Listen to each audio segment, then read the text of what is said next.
Hi price allot கர்த்தர் நாமத்துக்கு மகிமை உண்டாவதாக. இன்றைய வேத வசனம் எபேசியர் 2:2 இப்படியாக சொல்லப்படுகிறது. அவைகளில் நீங்கள் முதற் காலத்திலே உலக வழக்கைக்கேற்பபடியாகும் கீழ்ப்படியாமின் பிள்ளைகளிடத்தில் இப்போது கிரியை செய்கிற ஆகாயத்தின் அதிகார பிரபுவாகிய ஆவிக்கேற்பபடியாகவும் நடந்து கொண்டீர்கள். அதாவது எபேசியரில் அங்கே இருக்கிற பவுல் அங்கே இருக்கிற விசுவாசிகளும் எபேசியர் சபையில் இருக்கிற விசுவாசிகளும் சொல்கிறாரு. பவுல் என்ன சொல்கிறார், நீங்கள் முதல்ல பார்த்தீங்கன்னா பிசாசுக்கு செவி கொடுத்திருந்தீங்க. பிசாசு என்ன சொல்கிறோம் அதுமாதிரி நீங்கள் செஞ்சு கொண்டு இருந்தீங்க. உலகத்தை காரணமே நீங்கள் வாழ்ந்துருந்தீங்க. ஒரு உலகத்தரப்போல் நீங்கள் வாழ்ந்துருந்தீங்க. ஏசப்பா உங்களை பிசாசு பிடிந்து உங்களை விடுதலை ஆக்கி உங்களுக்கு ஒரு சுதந்திரமான வாழ்க்கையை கொடுத்துருக்க. நீங்கள் இருள் அகப்பட்டு இருந்தீங்க.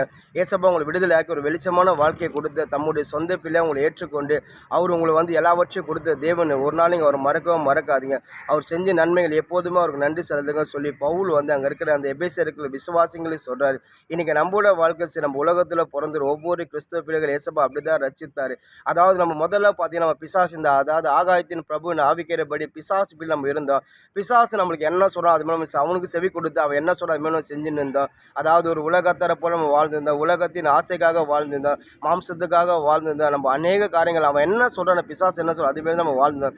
ஏசப்பா அவர் ரத்தத்தினால் உங்களை கழுவி உங்களை பரிசுத்தமாக்கி அந்த பிசாசு பிடிந்து உங்களை விடுதலை ஆக்கி தம்முடைய சொந்த ஜனமாக உங்களை ஏற்றுக்கொண்டு அவருடைய இரக்கத்தின்படி அவர் ஐஸ்வர்யத்தின்படி உங்களை எல்லாவற்றையும் கொடுத்துருக்கிறார். அப்படியாப்பட்ட தேவன் நம்ம ஒரு நாள் நம்ம மறக்கக்கூடாது. தேவன் நமக்கு செஞ்ச நன்மைகள் நம்ம எப்பவுமே சொல்லி நம்ம கர்த்தரை சோத்தரிக்கும் போது ஏசப்பா உங்களை கொண்டு மகிமை அடைவார். அப்போஸ்தலர் பவுல்லாம் அப்படி தான் இருந்தார்.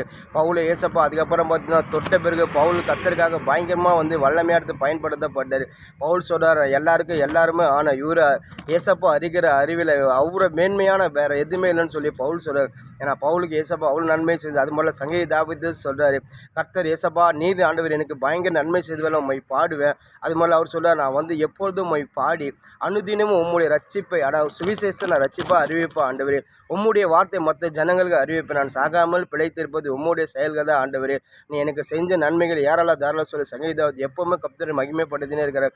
ஏன்னா ஏசப்பா ஒவ்வொரு கிறிஸ்தவ பிள்ளைகளும் நன்மை செஞ்சுருக்கிறேன். அந்த நன்மையை நம்ம ஒரு நாளும் மறக்கக்கூடாது. அதான் சங்கீதம், என் ஆத்மாவை கர்த்தரை சோதரி, என் முழுமையாக பரிசுத்த நாமத்தை சோதரி, என் ஆத்மாவை கர்த்தரை சோதரி, கர்த்தர் செய்த சகல உபகாரங்களை மறவாத, கர்த்தர் செஞ்ச ஒரு நாளும் நீங்கள் மறக்காதுன்னு சொல்லி சங்கீதாவது அநேக இடத்துல அவர் வாழ்க்கை நடந்து அவர் கர்த்தர் நன்மை செஞ்சு அவர் மகிமைப்படுத்துகிறார்.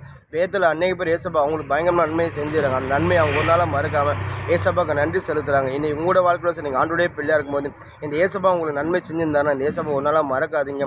நீங்கள் எப்போவுமே அவர் மகிமைப்படுத்தினே இருங்க, சோத்தரிச்சுனே இருங்க, அவர் பாடினே இருங்க, பைபிள் வாசிச்சுனே இருங்க, அவருக்கு பிரியமாக நடக்கும்போது ஏசப்பா உங்களுக்கு கொண்டு மகிமையோட ஏசப்பா உங்களுக்கு ஒருபோதும் கைவிட மாட்டோம். ஏன்னா அந்த ஏசப்பா நம்ம ரட்சிக்கல நம்ம வாழ்க்கையில் பிசாசு போயெல்லாம் மாட்டி இருப்போம். பிசாசு நம்ம இருள் நம்ம வாழ்க்கை இருளையே நம்ம வச்சிருப்பான். நம்மளை பாதளத்தை தள்ளுவான். அப்படியாப்பட்ட பிசாசு ஏசப்பா நம்ம விடுதலை ஆக்கி நம்மளை அவர் பிசாசு கட்டுகளை அறுத்து பிசாசின் சங்கிலிகளை உடைத்து போட்டு நம்மளுக்கு ஒரு சுதந்திரமான வாழ்க்கையை கொடுத்து அவர் சொந்த ஜனமாக ஏற்றுக்கொண்டு அவர் மட்டும் இந்த பூமியில் வாழும்போது நம்ம ஏசப்பா கூட தான் வாழ்வோம். நம்ம மறிச்சாலும் ஏசப்பா கூட தான் வாழ்வோம். எப்படியாப்பட்ட தேவன் பாருங்கள். அதாவது ஒரு மனுஷன் நம்ம கையை பிடிச்சாங்கன்னா அவங்க பூமியில் கூட அதோட அவங்க ரொம்ப நாளும் நம்ம கையை பூச்சி நடத்த முடியாது. சில நேரம் நம்ம கையை விட்டுட்டு போயிடுவாங்க. சில நேரம் அவங்க கொஞ்சம் முக்கால்வாசி தூரம் நம்ம கையை பிடிப்பாங்க. சில நேரம் வேறு கடைசி வரை இருப்பாங்க. ஆனால் நம்ம மறிச்ச பேருக்கு அவங்க நம்ம கூட இருக்க முடியாது. ஆனால் ஏசப்பா பாருங்கள், நீங்கள் உயிரோட வாழும்போது அவர் உங்கள் கூட தான் இருக்கிறாரு. நீங்கள் மறித்த பிறகு அவர் உங்களை உயிரோடு எழுப்பி அவர் பரலோகத்தில் அவங்க கொண்டு போய் நித்தியமாக வாழ வைக்கிறார். எப்படியாப்பட்ட தேவன் பாரு, எப்படியாப்பட்ட அன்பு உள்ள தேவன் பாருங்கள். அதுதான் பவுல் சொல்கிறார். ஏசப்பா அவங்க மேலே வச்ச அன்பை நீங்கள் மறக்காதீங்கன்னு சொல்லி அங்கே இருக்கிற எபேசியர்கள் சபைகளுக்கு விசுவாசிகள் சொல்கிறார். இன்றைக்கி நம்மளோட வாழ்க்கை ஆண்டோடைய பிள்ளையாக இருக்கும்போது ஏசப்பா நம்ம மேலே காட்டின அன்பை நம்ம ஒரு நாளாக மறக்காமல் அந்த அன்பை நம்ம எப்போவுமே பாடி துதிச்சு நம்ம ஏசப்பா மேலே அன்பாக இருக்கும்போது ஏசப்பா நம்மளை ஒருபோதே கைவிட மாட்டோம். வேதமாக அப்படி தான் சொல்லுது.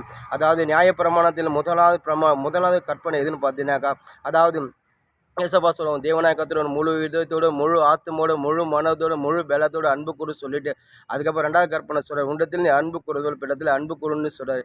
நம்ம ஏசப்பா அன்பு உள்ள தேவன். ஏசப்பா நம்மளால் எப்படி அன்பு காட்டினா அதே போல் நம்ம ஏசப்பாவில் அன்பாக இருக்கும்போது ஏசப்பா நம்ம ஒருபோதும் கைவிட முடியாது.